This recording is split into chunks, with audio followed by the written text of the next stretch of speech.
Doctor صاحب میری بیوی ہر وقت میرے سے کرہتی رہتی ہے، ناراض رہتی ہے، کیا کروں؟ آسان سا حل ہے.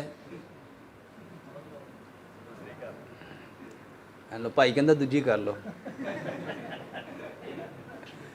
اب پہلی نو تو خوش کر لو، بعد چ دوجی بھی کر لینا یار. میرے محترم بھائیوں، آسان سا حل بتانے لگا ہوں. اپنی بیوی کو روز تحفہ دو. یہ جو کہہ رہے ہیں نا بھائی، یہ 10 روپے کی ایک پھول کی کلی آتی ہے، لو ایک دن جا کے پھول دی کلی دیو تے ایک دن 10 روپے دی کوئی چیز ہی کھوا دیو. بس 10 روپے روز خرچ کرو. اگر 10 روپے خرچ کرنے کی اوقات نہیں ہے، حیثیت نہیں ہے، تو 2-4 میٹھے بول اس کو بول دو اور اس کو کہو کہ تم اس کائنات کی میرے لیے سب سے بہترین ذات ہو.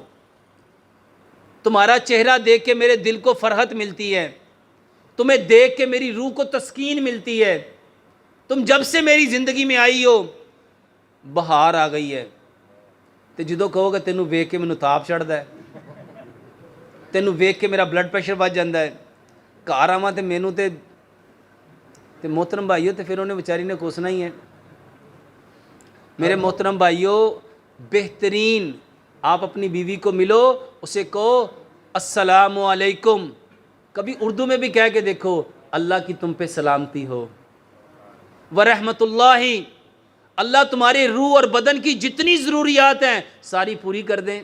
وہ برکاتہ، اللہ تمہیں اتنی برکت دے، اتنی برکت دے، اتنی برکت دے کہ تمہاری وجہ سے میری نسل آباد ہو جائے. کبھی اردو میں بھی دعا دے کے دیکھو.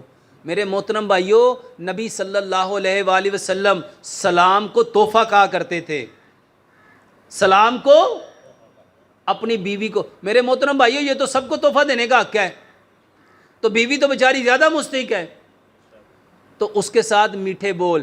ایک بات یاد رکھنا، نبی صلی اللہ علیہ وآلہ وسلم نے فرمایا جس عمل سے نرمی نکل جاتی ہے اس میں سے خیر نکل جاتی ہے. اپنی بیویوں سے نرمی سے پیش آؤ، محبت سے پیش آؤ، پیار سے پیش آؤ، اکرام سے پیش آؤ، عزت سے پیش آؤ، تہذیب سے پیش آؤ. واللہ ان کو صرف میٹھے بول چاہیے اور ان کو کچھ نہیں چاہیے.